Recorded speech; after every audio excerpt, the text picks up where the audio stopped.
Hey everyone, I am Caitlin Leopold. I am the registered dietitian at Anytime Fitness in Piqua. And today we're going to kind of continue our webinar series. And today's topic, as you can see, is food labels and added sugars. So we definitely all know when choosing a food item, in a sense, especially at a grocery store, it's definitely important to take the time and kind of read our food labels to definitely make the best choice for us and our family, and help you essentially achieve your goals. So today, what I'm going to kind of do is walk through definitely the food labels, what to look out for, and as well as talk a deeper look into our added sugars and maybe key points, again, to kind of be alert and look out for on our food labels today. So when did food labels first kind of come about? So this page kind of talks a little bit about the history. So originally food labels emerged kind of as a safety precaution around the 1850s. Basically why it was introduced because of the commoncy, in a sense, of foodborne illnesses. So the United States Department of Agriculture, also known most commonly as the USDA, was created actually in 1862 by President Abraham Lincoln. And this in turn led to the creation of those stricter kind of guidelines on food handling and processing. But it actually wasn't until, 128 years later before they actually kind of created the Nutrition Facts Panel, which were mandated on all food products. So by 1966, the USDA then mandated that the list of the ingredients must be placed on all products participating in the commerce, right?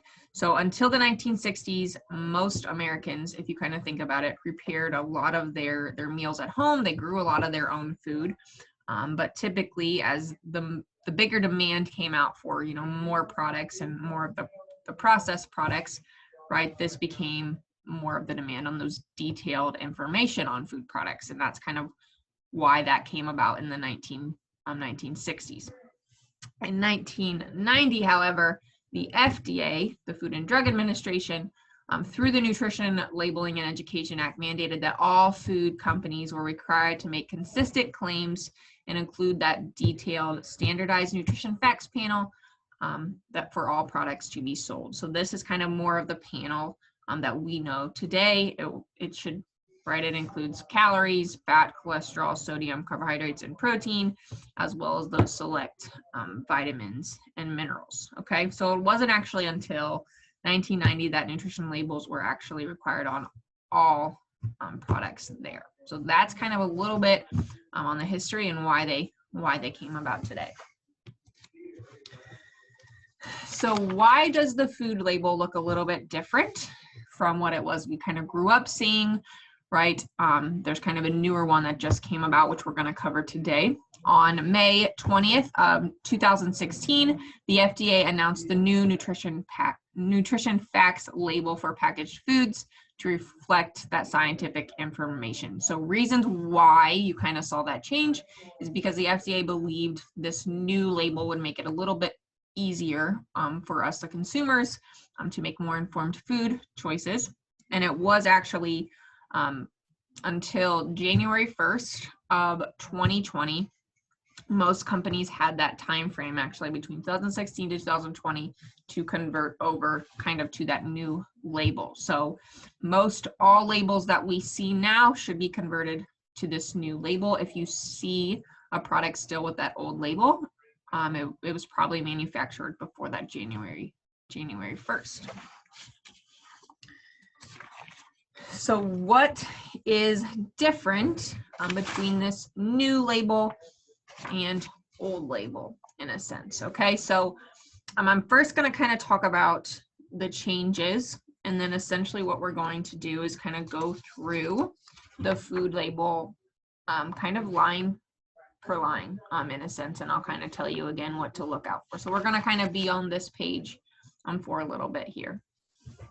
But the main kind of difference here, as you can see, the most thing that pops out at us, right, is the serving sizes are larger, bolded type, and so are the calories are bigger. So we all know from a previous webinar, right, that calories shouldn't be our only indicator for that food item, but it's definitely good to be aware of both of these things. That's why I kind of like that they're bolded. It's because we as Americans, right, need to be more cautious on overall serving size to calories, right, because we just typically consume way too much, right?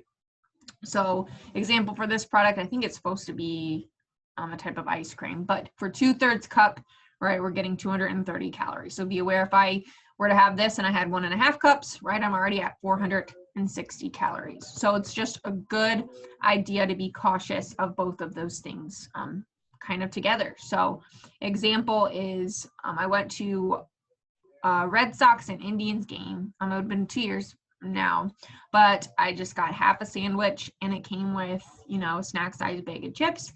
And I flipped it over, and actually that bag of chips there were, one serving was 220 calories, and there was 4 servings in this little chip bag. So if I were to have that whole bag of chips, right, it would be about 1,000 calories, which for us, most women, that's already like half your daily calories over it pretty much there. So again, just something to be cautious of is be aware of that serving size. Another thing that they did change, serving sizes are larger, but they also updated serving sizes. So they actually stated that most of these serving sizes now should be adjusted to more of what the average kind of American consumes. Me personally, I think some of these things are a little bit too low as well, because I think example ice cream, they used to say half a cup, and now it says 2/3. So they say it's a little bit more realistic. So usually what I tell people too, if you have a product that you've always been eating and you've realized, you know, calorie count's higher, they probably actually just increased the serving size to what most of us have. A lot of single serving items now as well have been changed. So I think the common example I use is like a Gatorade bottle. So typically, right, most people would drink all of it, and it used to say like 2 servings per bottle. Now it should say 1. So most things that the average American consumes in one sitting, that should have been adjusted as well. So most of the time, those types of things should say 1 bottle versus, you know, 2 or 3 servings, depending on how much of it you have. And then another thing that changed on here is our nutrients requirements at the bottom. So there at the bottom, the nutrient changed is they actually added vitamin D, and they also added potassium versus the vitamin A and vitamin C, because they found that more Americans are becoming deficient in those versus the vitamin A and vitamin C. So those are the required nutrients on the label kind of there. And the new footnote at the bottom, so we're going to talk a little bit about daily value, but the daily value is kind of the percentage based off a 2,000 calorie diet. So for most of us, our daily intake's not always at 2,000 calories, so you kind of need to adjust the daily value, but it's kind of based on that. So how much of their 2,000 calories are you getting of that percentage kind of thing. All right, so now we're going to kind of walk through the whole label.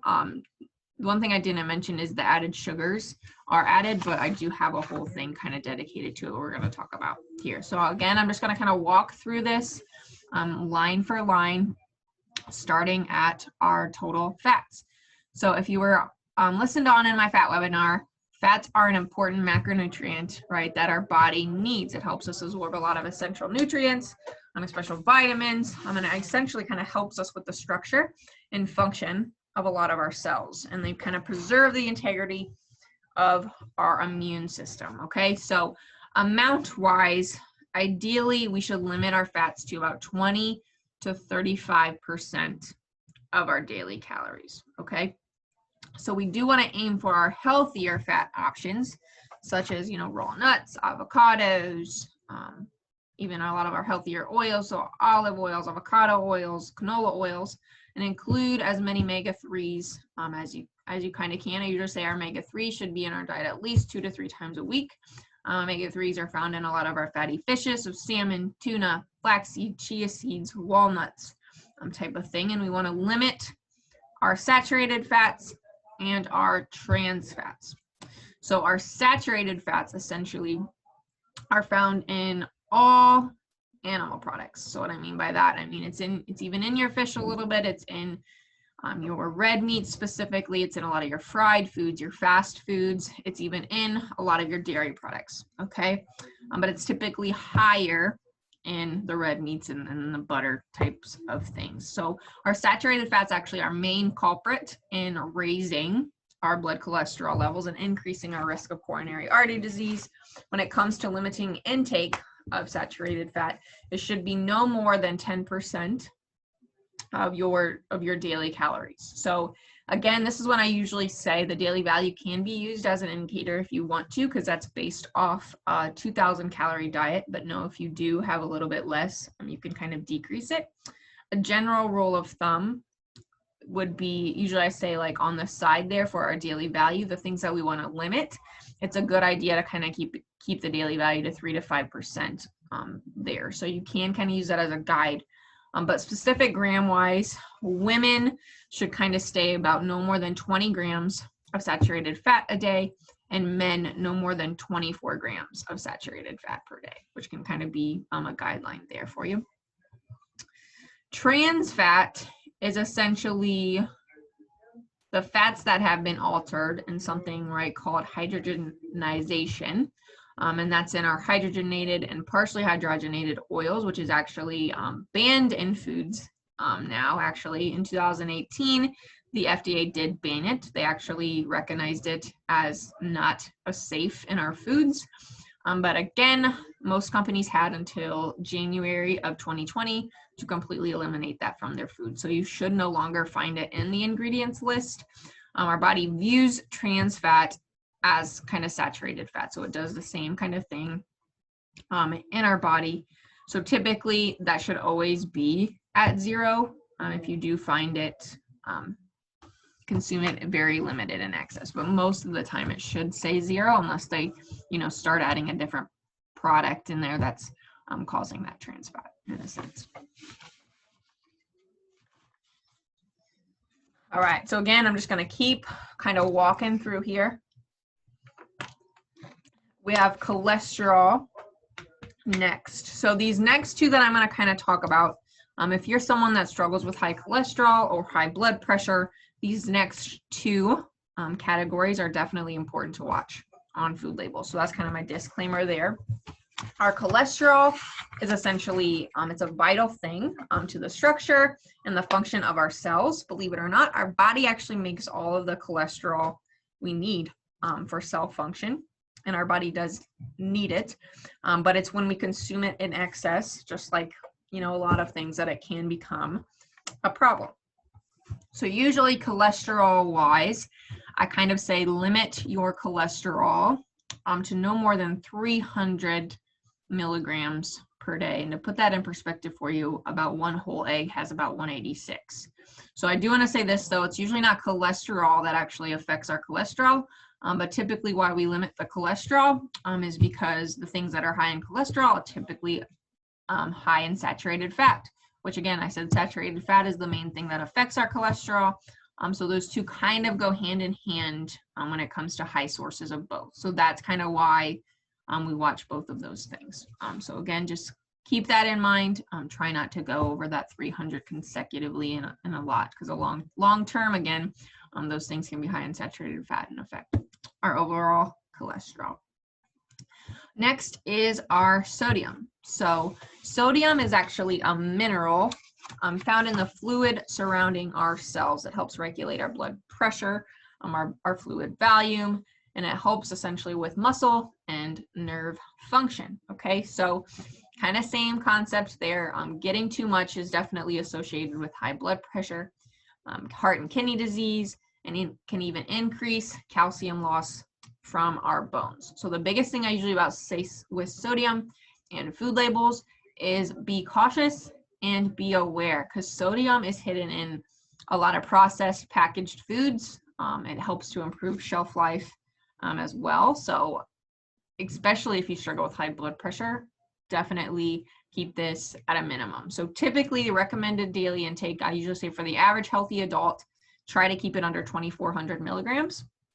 If you do struggle with high blood pressure, or even are on blood pressure medication, I usually kind of keep it at a range of 1,500 to 2,400 milligrams. So again, just be cautious, try not adding salt to anything, and limit the things that are high in sodium. So we have processed packaged foods, canned and pickled products, and frozen foods. So canned and pickled products like pickles, even for example, it's actually that juice that those pickles are in, very high in sodium. So yes, pickles are low in calories, but high in sodium. So something to be aware of. Frozen foods and frozen meals. So if you're someone that eats a lot of frozen foods and frozen meals, know that sodium's packed in there to keep them good. So typically when I say about frozen meals, the ones that I usually recommend if you absolutely have to have a frozen meal would be your Healthy Choice steamers. Those are typically one of the lower ones, but I mean, even your lean cuisines can be a little bit higher.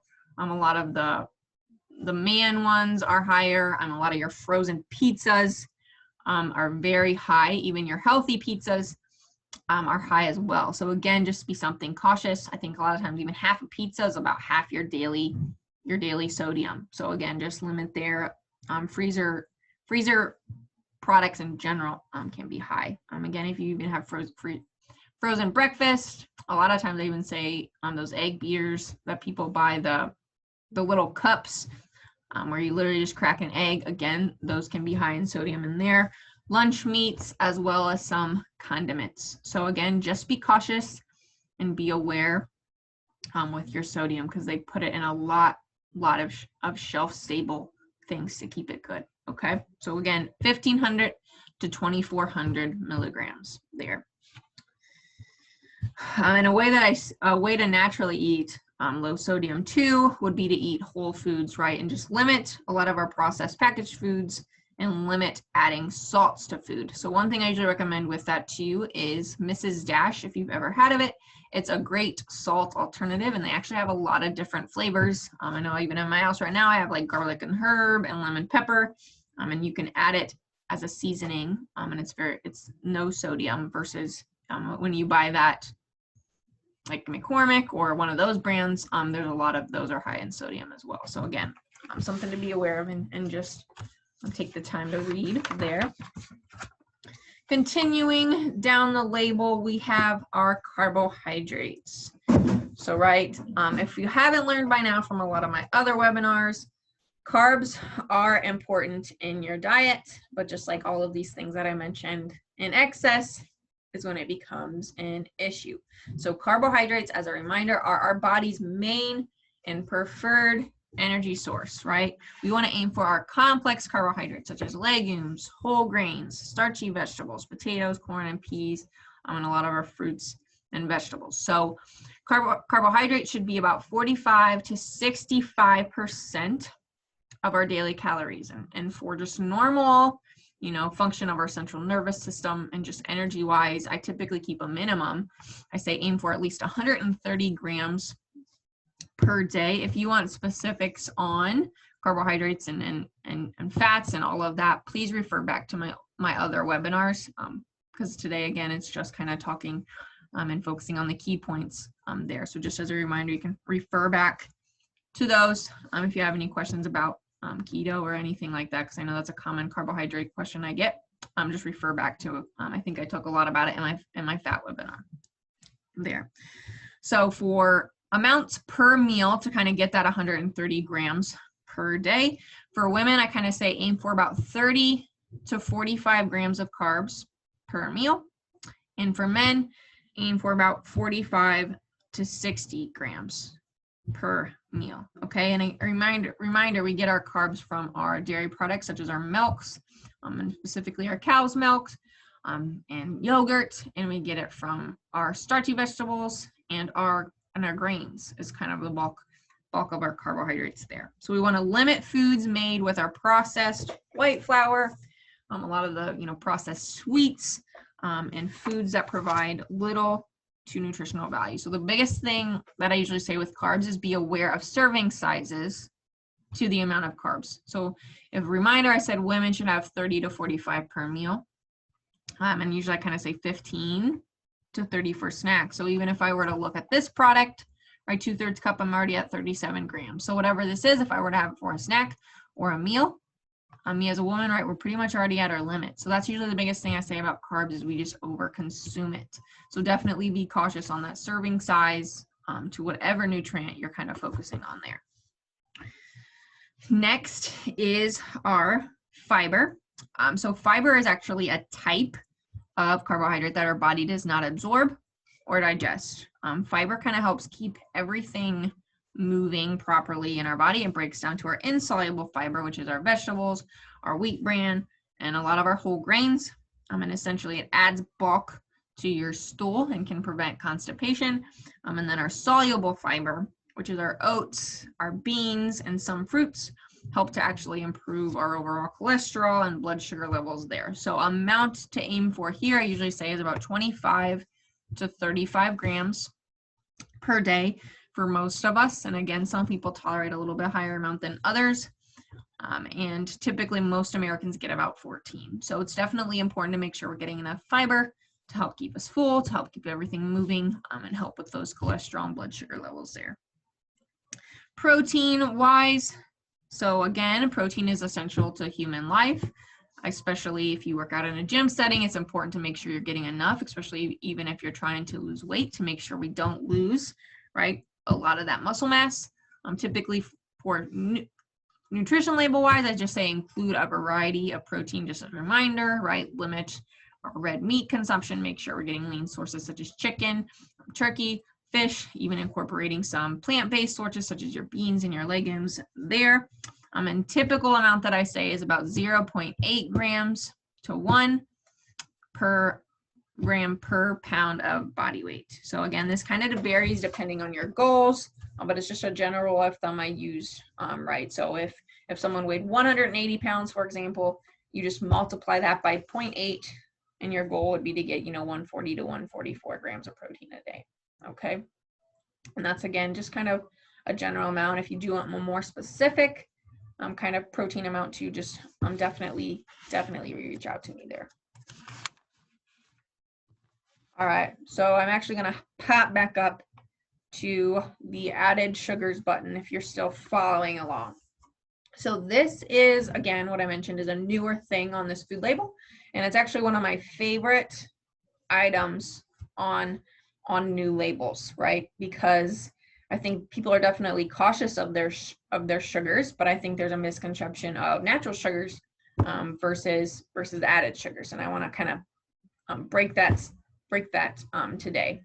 So evidence shows, though, that a diet high in added sugars essentially decreases our intake of nutrient-dense foods, right? So the biggest thing I usually say with my clients is I want to make sure I'm getting proper nutrients, right? And if we consume a high amount of added sugars, typically those food items do not have a lot of those nutrients that we need. So a general rule to aim for is less than 10% of your daily calories from added sugar. So I usually do emphasize, and it's just like saturated fat, no more than 10%.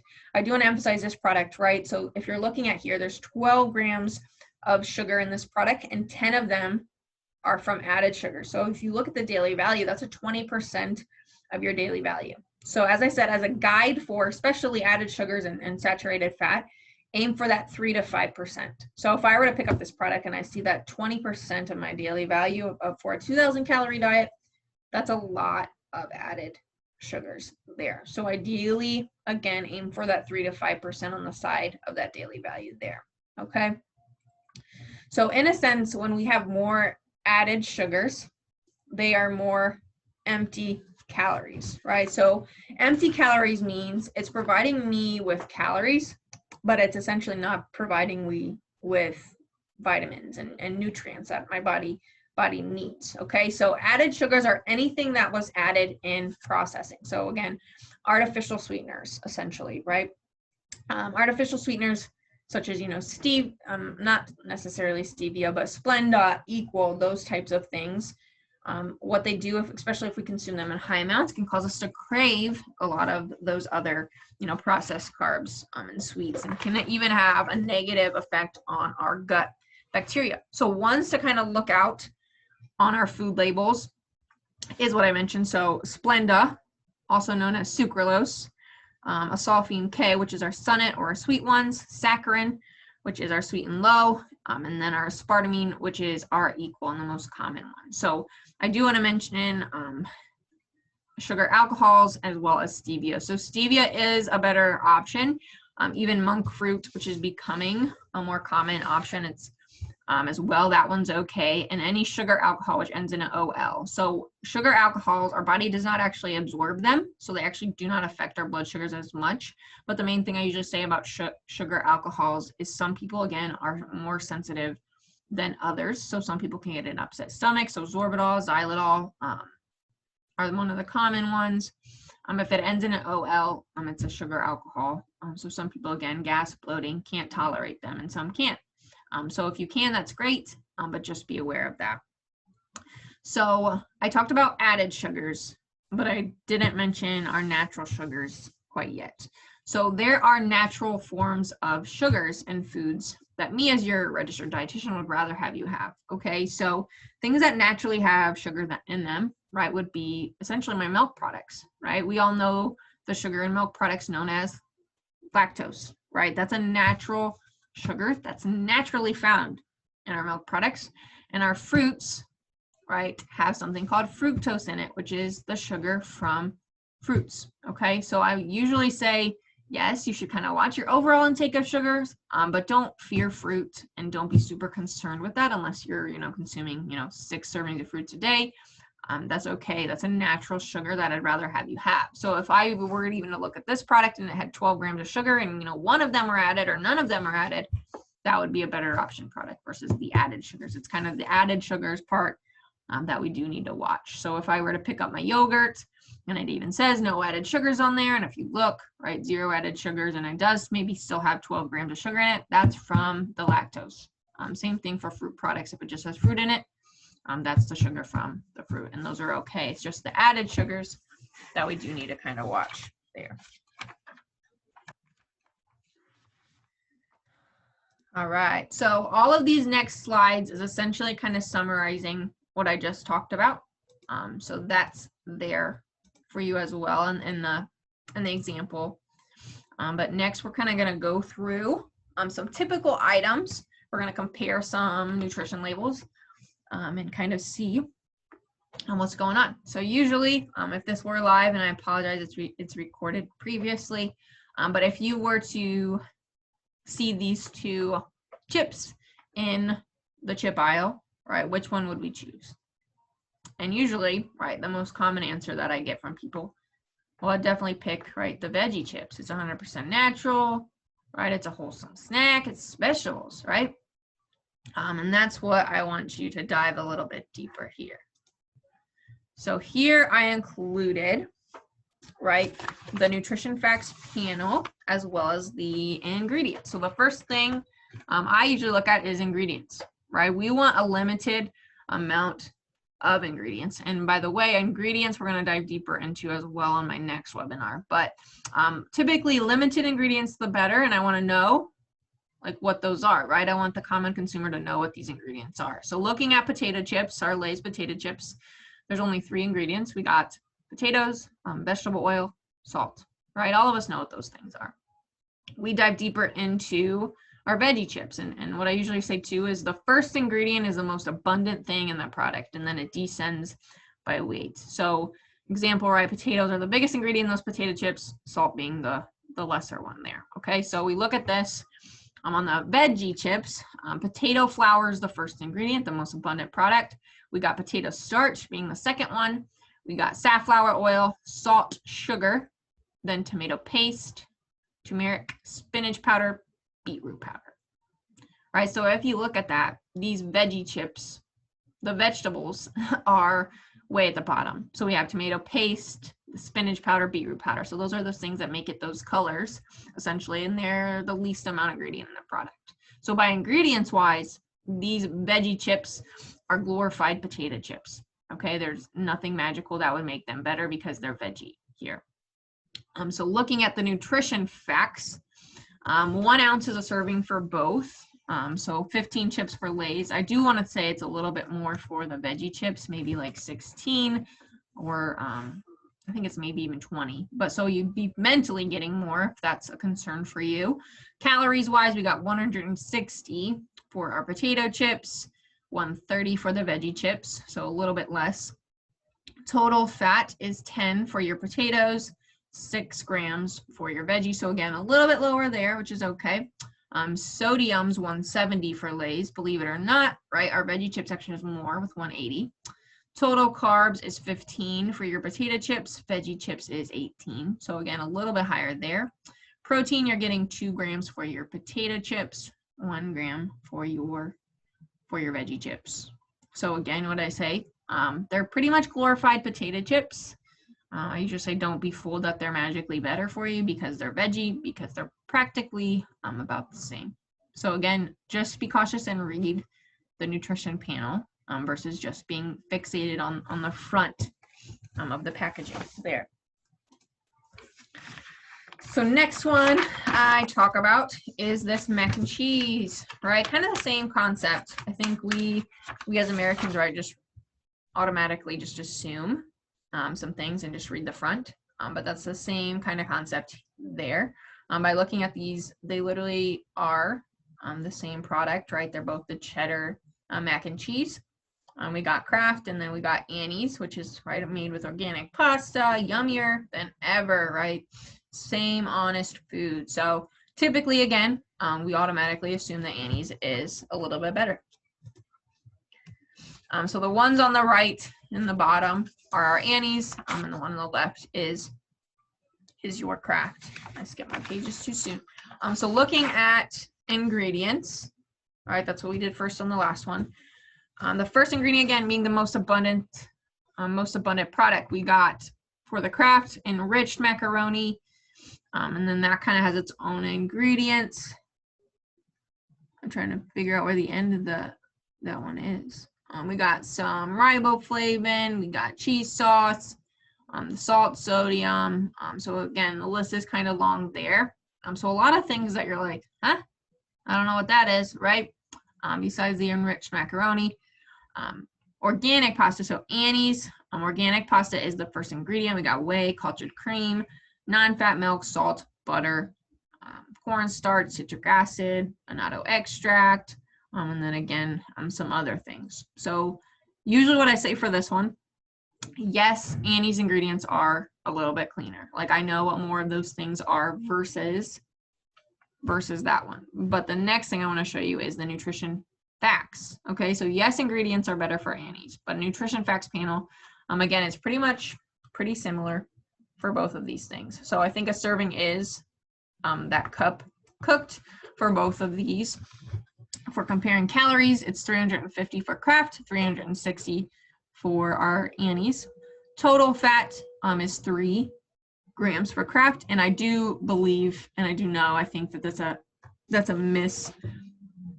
mistype for our Annie's. I do believe I do have the box that I had here for the club that I use. It does say 3, so that's the same. That's the same there. That's a mistype. Cholesterol is 10 for both. Sodium, we got 570 for Kraft, 540 for Annie's. So again, pretty similar. Total carbs, we got 47 grams for our Kraft. We got 51 grams for our Annie's. Protein 9. So again, pretty similar, not too different. But the one thing I usually say about our mac and cheese, if you remember me talking about our carbohydrate amount, for women, I said 30 to 45 grams per meal. Men, I said 45 to 60 grams per meal. So if you look at both of these products, especially for women, we're already at our limit if we just have 1 cup of mac and cheese. So that means I can't have anything else. I can't have fruit. I can't have milk because I'm already at my carb limit. So that's usually the issue with carbs. We're just over consuming those products. So again, that's just something to be cautious of. It's not that we can't ever have mac and cheese, but just be cautious of the serving size. All right, so front of label packaging. So if you haven't gathered by now, I'm definitely want you to be more cautious on the front of label, what's going on. So here, these are sold now in stores. So these are powerful bites, right? So the first thing that pops out to me is no sugar added. Awesome. 35 grams of protein, and this cup's blown up so you can see it a little bit better, but per cup is really tiny, right? So you're like, wow, that's a lot of protein, easy to grab, no added sugars, awesome.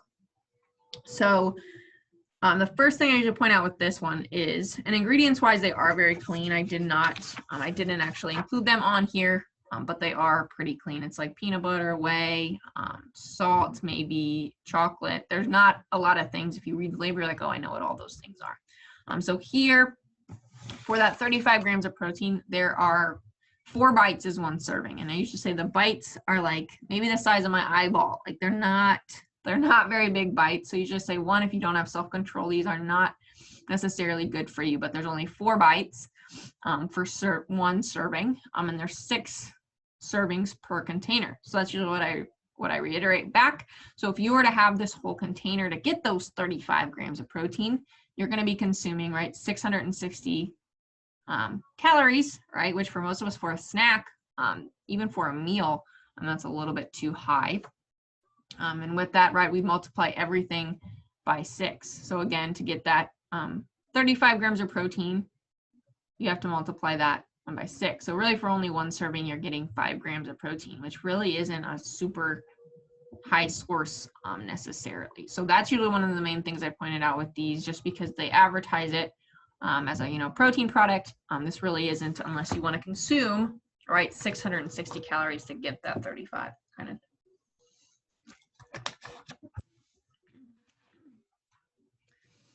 All right, so terms you may see on the front of the package.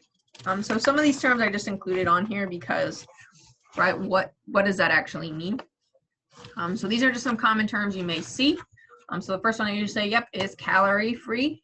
So usually I say it's just because it's calorie free doesn't mean it actually is. It just legally means that there's less than 5 calories per serving. So right, if I had something that's calorie free and I had the whole package, all right, still know that I had some calories there. Fat free and sugar free, both of those are just less than 0.5 grams of sugar per serving. So again, know that you are consuming some fat. If you have more than 1 serving, that'll be some of that fat in there, but not a super high amount. Same thing with the sugar. If something claims to be a good source of something, this isn't necessarily a bad one. This just means that it has 10 to 19% of our daily value of that particular nutrient. So the most common one that I see as a good source, sometimes it'll be advertised of fiber, which again is not a bad thing if it's a good source of fiber. So legally, again, it doesn't just mean that there's some of that in there. It has to have 10 to 19% of that daily value. If something claims to be light, I think the most common thing I think of is like Cool Whip. It just typically means that there's 1/3 less calories than the original product, or it contains no more than half the fat of the original, or contains at least 50% less sodium than the comparison product. Low calorie just means 40 calories or less per serving. Low fat is 3 grams or less per serving. And if it's reduced, which again, reduced wise, this is not necessarily a bad thing either. I think a lot of times, even for me personally, I buy reduced sodium or low sodium, just because, again, it's in a lot of processed packaged things. So that's usually the main thing. I only typically buy altered, but it's a nutritionally altered product, which contains 25% less of a nutrient, again, than the original, whether it's reduced fat or reduced sodium. And then salt or sodium free is 5 grams per serving or less there. So again, typically the only things that I like to buy altered is sodium, because in my head, right, if they're taking, fat out or sugar out, what else are they putting in that product, right? We want minimal ingredients, clean ingredients, and making sure we're taking the time to read, right, the labels and don't be fooled just by even the front picture or some of these claims, right? So being cautious on our foods there. So in conclusion, definitely take the time, compare labels, get in the habit of reading labels, especially if you do have certain goals or certain issues with your health regarding your heart with the sodium and the saturated fat types of things as well. And don't just purchase products because they look healthy, right? Please just read the labels and compare and make the best choice for you there. and aim for no more than 10% of your daily calories to come from added sugars, as well as saturated fat. So remember, not all sugars are bad. It's the added sugars now on the labels that are a choice. And be cautious, definitely, right, of that serving size to whatever nutrient you're kind of watching. Okay. And if you guys do have any questions, please reach out to me about the food labels, or if you do have a certain food product, and we can kind of go over it. Feel free. My email is Kaitlyn, Kaitlyn, at anytimepiqua.com. So again, you can email me, ask me any questions about food labels, and I would love to go over them with you, okay? And then our next webinar will be next month, and that will be over ingredients. Excuse me. So again, I'll kind of go over, you know, how many ingredients we should kind of aim for. I'll go through some common ingredients that we do find in products, and what do they mean? Are they good for us? Are they bad for us? And we'll just, again, dive a little bit deeper on, excuse me, on ingredients there too. So if you do have even more questions about food labels on that webinar, feel free to pop on, because that one will be live. Okay. So again, thank you as always for watching, and you have a wonderful, wonderful day.